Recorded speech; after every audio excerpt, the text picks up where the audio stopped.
Yo, what's up? My name's Petrowski, and I wanted to make a video talking about a pretty important issue, one that I've been adamant about for almost a decade now. I'm sure many veteran players will agree with me on this topic, but let me know what you think in the comments below. Today I'm going to be presenting my side and my arguments for why it is never worth to sell an OT shiny. If you enjoyed this video, make sure to subscribe for more. I upload 2 PokeMMO videos every single day. Alright, first things first, let's cover the basics. OT stands for Original Trainer. So when I say OT Shiny, I'm referring to a Shiny that you caught personally and not one that you bought off the GTL or traded for. And secondly, this is an opinion piece video. So at the end of the day, if you disagree and want to sell your OT Shiny, feel free if you feel like that's the right decision for you. I just wanted to make this video to present my side and offer a warning and some insight to those who are considering selling their OT Shiny. But without further ado, let's go ahead and jump into the video. My first point covers objective value. At the moment, you can easily make 240k a day with gym reruns using an amulet coin or a riches charm, which ends up allowing you to make almost 1.7 million Pokeyen a week for only playing 1 hour a day. The average shiny you're going to encounter in the wild is going to net you around 2 mil Pokeyen if you were to sell them. The fastest you can get a shiny on average in PokeMMO is around 30 hours by doing a ×5 Horde shiny near a PC with Sweet Scent. Why would you ever sell something worth so little into the comparison of the work you had to do when you could just do gym reruns for around 10 days and make even more than that shiny was ever going to be worth?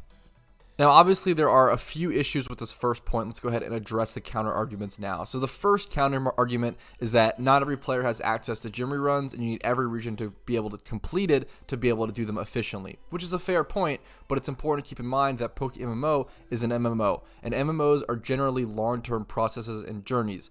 As a RuneScape player, I understand the value of long-term consistency over short-term bursts of play, and I know it's important to keep in mind long-term when making decisions or accomplishing goals within PokeMMO or most MMOs, which I encourage you to do the same. It's very easy to lose sight and get caught up in the moment, and anytime you have that urge to sell your OT, I recommend coming back to this video and watching it to hopefully convince you otherwise. Another counter argument to my first point would be that if the value you get of a shiny is extremely rare or extremely valuable, so for example, my shiny Shuckle, which is extremely rare, probably worth around 30 mil, pretty rare shiny in the game, it becomes more worth to sell it, right? Obviously, because it's going to take you a lot longer in terms of gym runs to make back that money. But that also increases the sentimental value. The rarer it is, the more expensive it's going to cost. The rarity and the price will coexist and correlate the same way that the sentimental and that personal emotional value will. And we'll get into that a little more in future points. But I wanted to address objectivity in the first point because I feel like that is a way to reach everyone, no matter what type of person you are, under explaining value and explaining just how financially it's not really worth to sell a shiny. We'll get into more sentimental and emotional points moving forward. Alright, my second point is going to cover understanding and grasping the true rarity of a shiny Pokemon. It's easy to look at the number 1 out of 30,000 and think you understand, but it comes a little more into frame when you understand the time it takes to get a shiny on average, and then it truly comes into frame once you've spent hundreds of thousands of hours or encounters hunting those shiny Pokemon. But obviously, I can't transfer that feeling into your guys' brains, so all I can do is tell you the average hours it takes to achieve a Pokemon and go test it out yourself and go try to hunt to achieve those sort of understandings via numbers or via feelings. Quick disclaimer before breaking down the numbers to you guys on how fast you can get shinies in different ways. None of these numbers are going to factor in shiny charms or donator status, as they would make things too complicated and aren't really worth generally in most of these hunts unless you're doing eggs. Alright, so the first shiny hunting method I'm going to cover is the easiest shinies. So these are going to be the ×5 shinies Pokemon that are really close to a PC. For example, Wooper, Poliwag, and Marl. As you can see, Wooper here right next to a PC on Island 4. These Pokemon are generally going to take you around 30 hours on average to get a shiny Pokemon within these spots. Alright, the next quote-unquote easy shiny to hunt or type of shinies to hunt is going to be a ×3 Horde shiny that is decently close to a PC. The example here is going to be Oddish, but can only be hunted at nighttime, making it a little more difficult than usual. But a ×3 Horde, semi-close to a PC, is going to be take you around 50 to 60 hours on average. Examples would be Seedot, Zangoose, Minccino, and Oddish are some pretty common ones. Keep in mind, these times and rates are also assuming efficient play, which is very hard to maintain for so many hours of continuous gameplay. These numbers were found assuming that you're getting 1,000 encounters per hour with 5 times Hordes, 600 encounters per hour during 3 times Hordes, and then that's covering the basic Shinies. Let's go ahead and get into the tougher Shinies from here on out.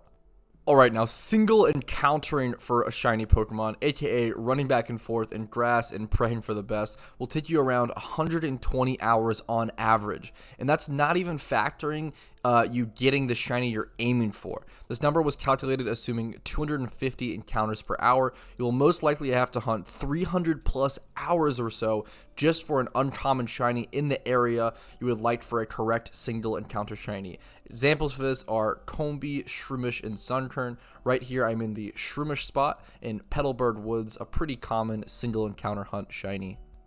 Fishing for a shiny Pokemon with the use of Sticky Hold / Suction Cup ability to increase the encounters per hour will net you around 180 encounters per hour, which on average will take you around 170 hours for a shiny Pokemon. This is not including getting the shiny Pokemon you were aiming for, so you might have to commit to this 170 hour grind multiple times.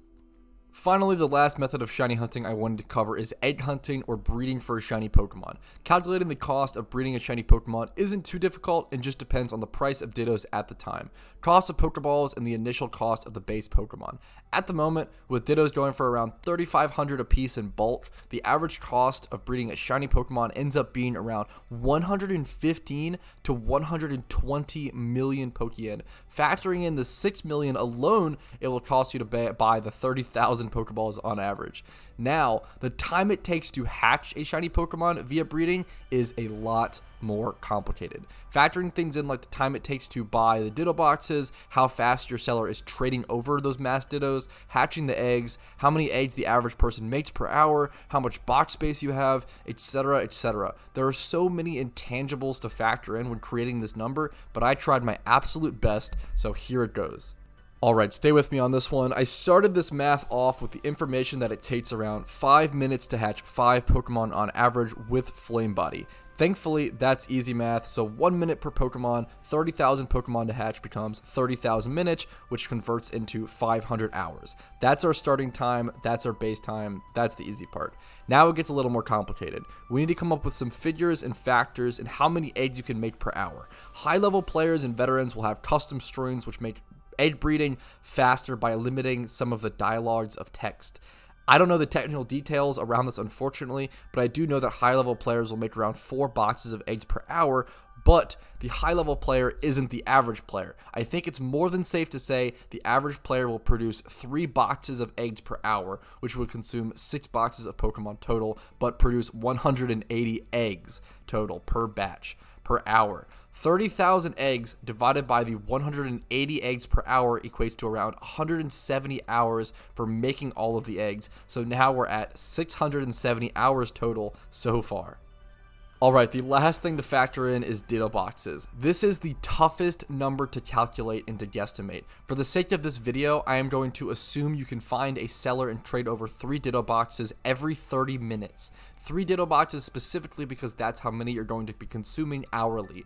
Thankfully, this math is at least pretty easy. We can just add half of the hours from the calculation we just did, since we are essentially tacking on half an hour to each hour of making the eggs. So let's add 85 hours, so 670 plus 85 is going to put us at 755 hours. So I feel pretty comfortable saying that on average, it's going to take you around 750 to 800 hours to hatch a shiny Pokemon alongside the 115 to 120 million Pokeyen it's going to cost you. And all of that time is not considering the time it would take to make all of that Pokeyen. Needless to say, it is an insane endeavor and a challenge reserved for the very elite PokeMMO players.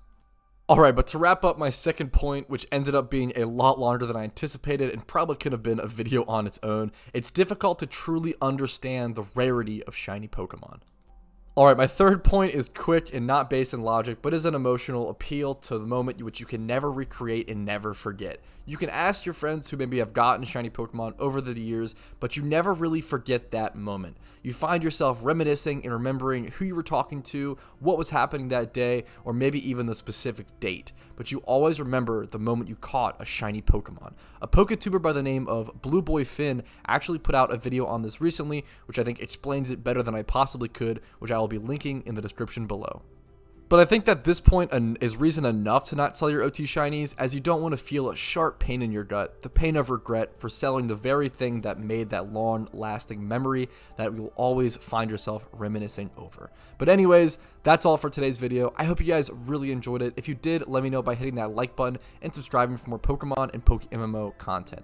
Check out all the playlist links in the description for more PokeMMO content. Join my Discord to learn about PokeMMO at a rapid pace. And finally, consider becoming a YouTube member to me for $5 a month to go above and beyond and support my channel. I really appreciate it. I ended up spending way longer than I expected writing the script for this video and doing all the math and reaching out to veteran and impressive and talented players to make this video. So I really hope it was helpful and you guys were appreciate it, were entertained, informed, and everything of the sort. But anyways, hopefully I'll see you guys next video, and good luck on your shiny hunts.